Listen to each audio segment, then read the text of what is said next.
I'm Matt Bell. I'm the CEO and co-founder of Origami Sake.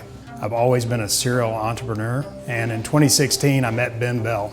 No relation, but he had just got back from Japan. He had spent 2 years at Nambu Brewery, and he said he was going to open a sake brewery in Arkansas. I didn't like sake at the time. My experience with sake was warm sake that I thought was distilled and you shoot it. And that's typically the case for most Arkansans. We don't have a big sake culture here in the South. So I thought his idea of starting a sake brewery was really crazy. And that's until I had premium sake. It was not like anything I'd ever had, and I knew that there was an opportunity for this beverage. What Ben told me about Arkansas was that we were the leading rice growing state, which I was pretty familiar with being from Arkansas, but I wasn't familiar with the fact that sake varieties were specific and that Arkansas was the first place in North America to grow sake rice. The Isbell Farms that are located in Humnoke, where I grew up duck hunting, have been growing this rice since 1997. And they sell that sake rice to all the breweries in North America, plus Mexico and Norway and Australia. So that was interesting. And then the fact that Hot Springs, Arkansas has some of the most premium water in the world. Not only just premium drinking water, but it was actually perfect for brewing sake, better than anywhere in the country. So from 2016 to 2021, this is the one idea I kept coming back to that was actually brilliant. And for me, being an Arkansan, this is something that can make an impact for the state of Arkansas, which is really important to me.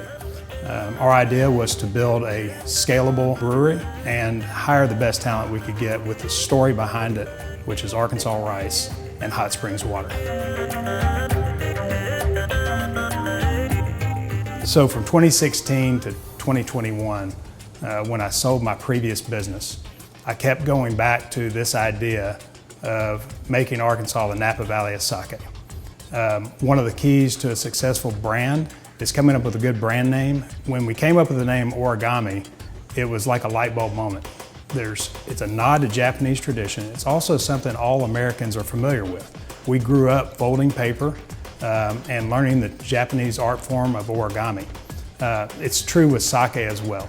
You can take a humble grain of rice and make it into infinite styles of sake, and it gave a through line for our brand that allows us to create new flavor profiles, new styles of sake, and attach a brand that's consistent across our portfolio. So from my experience in my previous company, sustainability was a key part of the foundation of our brand. We power 100% of our electricity through an on-site solar array. We source our groundwater that's untreated from a well that's the deepest well in Garland County. And that water is untreated, doesn't have processing or chemicals, and that's used for all of our brewing. You combine that with rice that's sourced within 80 miles of our brewery, we have one of the most sustainable beverages made in America.